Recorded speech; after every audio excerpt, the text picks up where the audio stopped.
Everyone, আসসালামু আলাইকুম।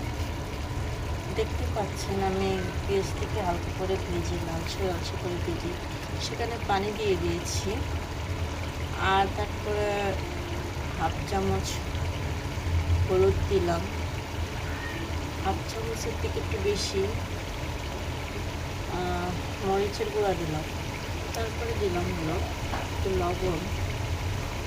এটা এখন আমি রান্না করবো মাছ। খুব সুন্দর করে আমি এখন কষাবো। কষানোর পরে ছোট্ট একটা টমেটো এখানে আমি দিয়ে দিচ্ছি। ভালো করে কষানো হয়েছে। এখন আমি ছোট্ট একটা টমেটো কেটে কুচি কুচি করে দিয়ে দিয়েছি। এইখানে আমি কাঁচামরিচ ফালি দিয়ে দিই।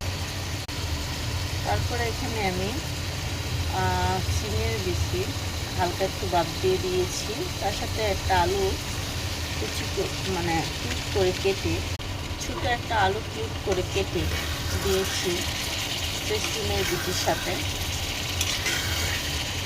এখন আমি খুব সুন্দর করে এটাকে মিক্স করব।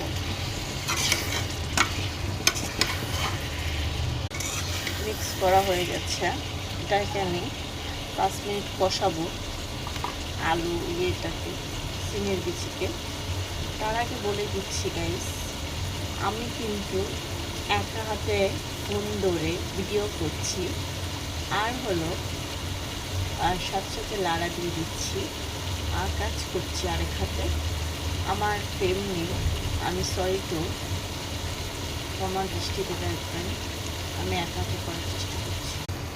তারপরে সে ভেজে রাখা তেলাপিয়া মাছটাকে আমি দিয়ে দিচ্ছি খুব সুন্দর করে। আমার প্রায় কষানো হয়ে গেছে। এখন আমি মাছটাকে নাড়িয়ে দিব খুব সুন্দর করে মিক্স করে।